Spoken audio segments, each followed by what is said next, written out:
Всем привет и добро пожаловать на кухню Nordic Balance, где мы с вами вкусно, быстро, красиво и дешево готовим.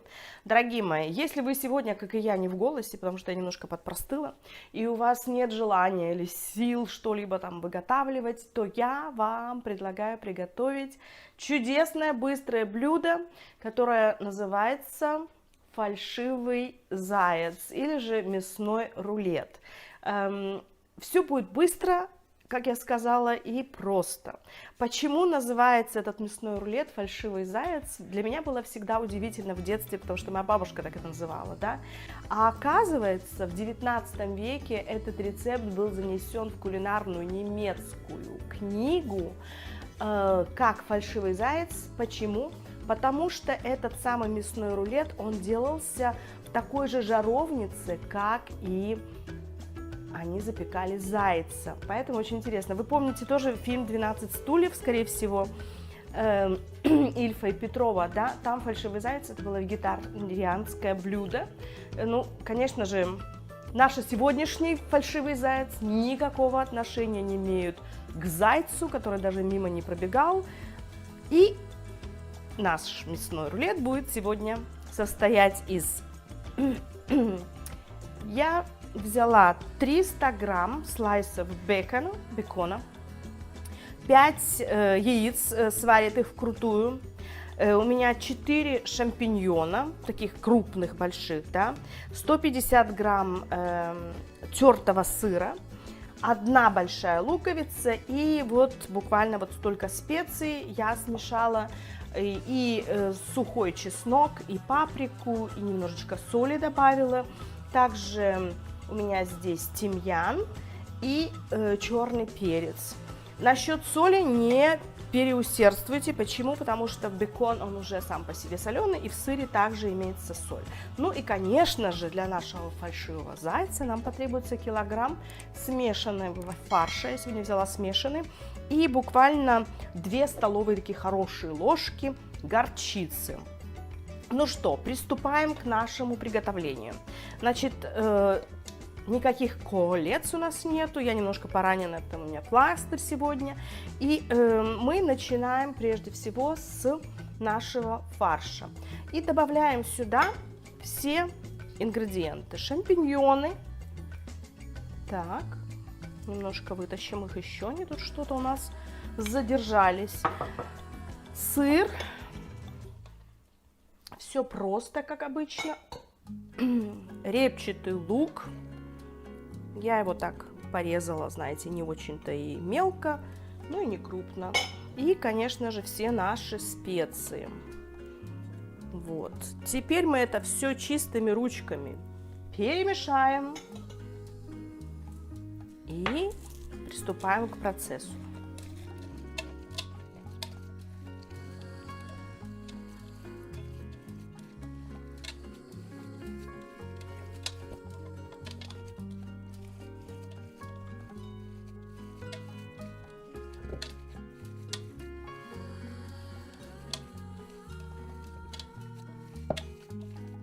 Я предпочитаю фарш всегда вымешивать руками, потому что я его чувствую, и я считаю, никакие перчатки мне в этом совершенно не помогут. Ну вот, фарш у нас вот так вот уже выглядит, все смешано, и теперь мы берем форму.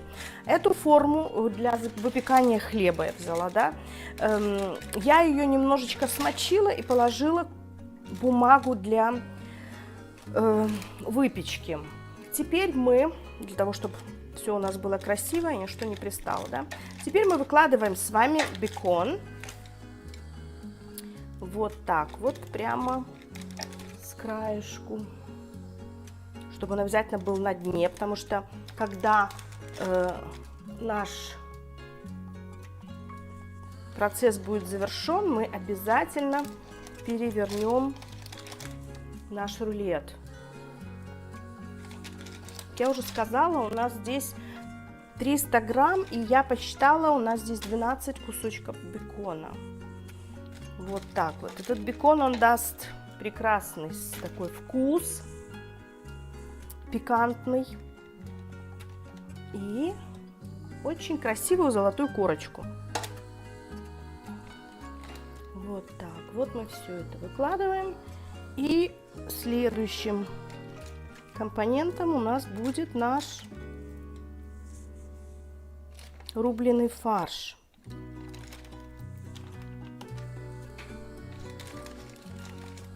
Всего хватило, и все у нас очень даже красиво. Так, теперь выкладываем фарш. Фарш вы можете выкладывать слоями, как это буду делать я. То есть утрамбовываем его. И первым слоем кладем вот так вот, для того, чтобы выложить наши сваренные вкрутую яйца.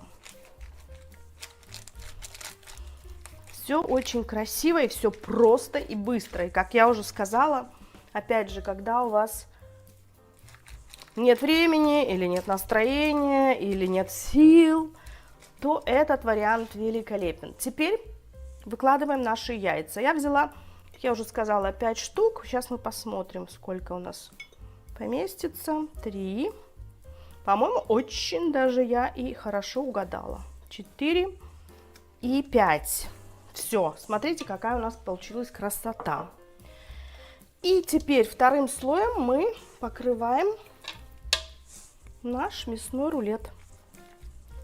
Вот так вот, чтобы все яйца мы спрятали.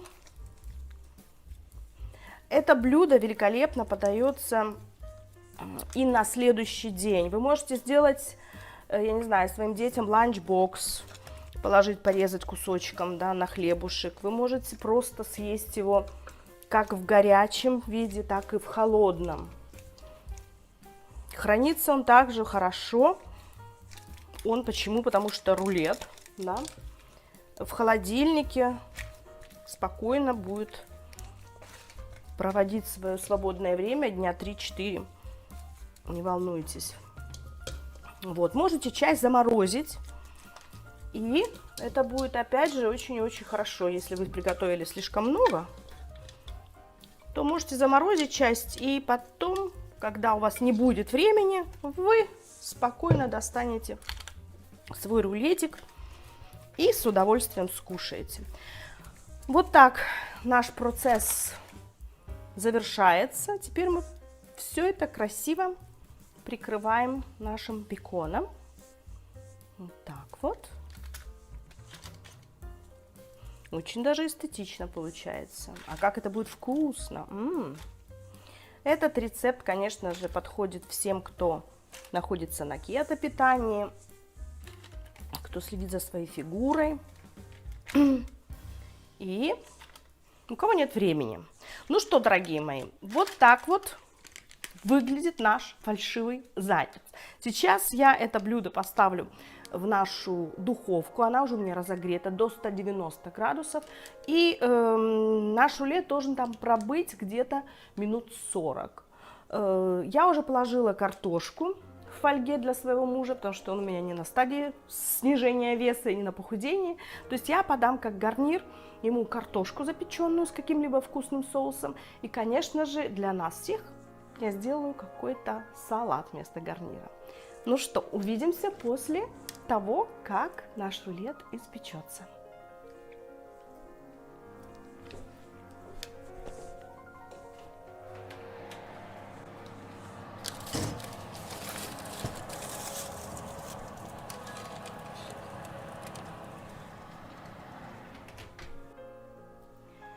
Спустя 40 минут наше блюдо выглядит вот так вот. Посмотрите, какой он красивый, этот прям румяный, такой зажаристый, такой корочкой.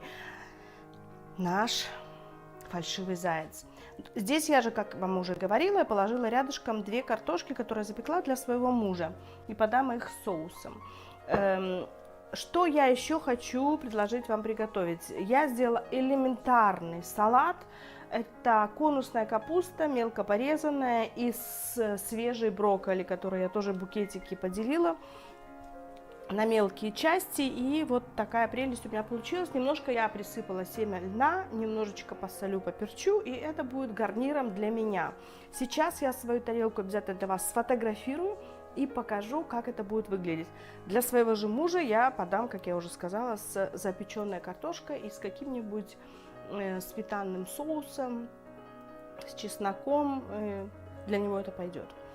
Дорогие мои, кушайте вкусно, красиво, с наслаждением, не бойтесь еды и кушайте разнообразно в конце концов. Будьте здоровы, стройны, счастливы. Ну, конечно же, опять повторюсь, здоровы. Следите за своим питанием. Если оно у вас будет разнообразным, то у вас никогда никаких срывов не будет происходить, и вы будете жить в такой, как бы, знаете, в таком балансе.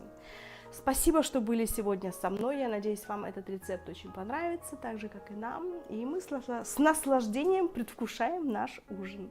Всех вам благ и до новых встреч. Жду ваших комментариев. И спасибо за ваши лайки и комментарии. Всех вам благ. Опять же, до свидания. С вами была любящая вас Виктория. Пока!